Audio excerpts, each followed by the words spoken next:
public testimony on the bill as amended.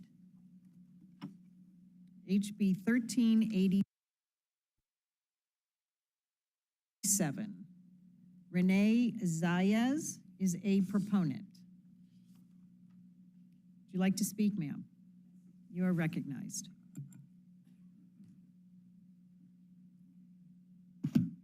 Good afternoon. My name is Renee Zayas, and I have been a teacher for 35 years. 30 of those years at Miami-Dade County Public Schools. So this is my 30th year. I'm here to support House Bill 1327.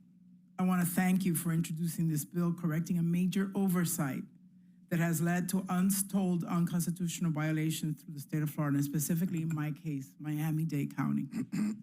The Florida Constitution guarantees the right to collective bargaining, but those rights do not begin and end with FEA.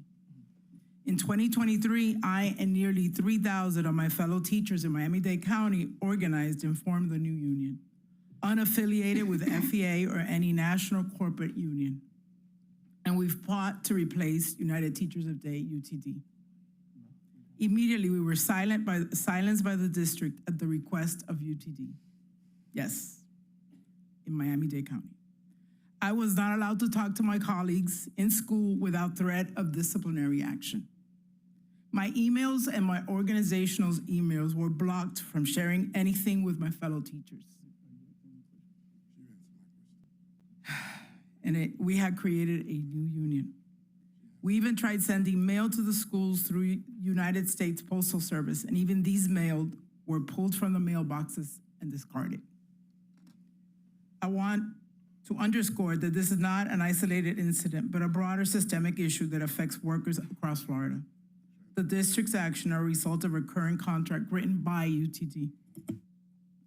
They have secured a total monopoly on Miami-Dade County public school teachers and our bargaining agents. This bill would ensure that no one is denied the right to freely organize and engage in collective bargaining, no matter how much resistance they face from established organizations or districts. We have been denied our constitutional rights, all because our contract contained a clause that says rival unions are to be banned. And there is nothing in current law that stops them from doing that until now. If this action is allowed to stand, it says a dangerous precedent. It tells workers that their rights are conditional depending on who's in power and who they deem appropriate. We cannot allow this to happen. I just want to thank you for understanding that this is a major violation of rights and cannot continue and needs to be corrected. We cannot tolerate this display of censorship. Thank you. Thank you for being here, ma'am. I've got some comments. I was raised by a father who was very strong pro-union. It was a dinner conversation almost every single night, the value of unions. As a local elected official, I worked with firefighter and police unions. Again, very valuable work that they did. And that is exactly why this bill is important, with over 76% of those trying to organize as a union. Below 50% of the available members voted. That is not representation. And many were in the single digits. That is not representation. That is not what unions are formed to do and the good work that they do. And the teacher who spoke from Miami-Dade, who explained how their voices were strangled by those trying to take over the union.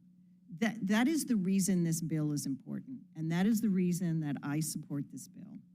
And with that, Representative Persons Maluka, you're recognized to close on your bill. Thank you, Madam Chair, and thank you, members. Thank you for the questions. Thank you for the debate. And I look forward to continuing to have this conversation, because I can tell you my goal with this bill is not to be anti-union. It's not to weaken unions. It's to strengthen the voice of our public employees. And as the chair stated very eloquently, we heard from one of those employees in Miami-Dade who was discriminated against during an election process. This bill also gives PERC the tools that it needs to efficiently ensure that the laws are followed. Members, I'm happy to continue to have that conversation. And I can tell you one thing I know we're all on board with is that when it comes to teachers and those unions and what's happening in our school districts, we all want what is best for our kiddos. And I look forward to continue having that conversation in multiple different ways throughout the course of this session. But members, I ask for your favorable support today. And with that, I close.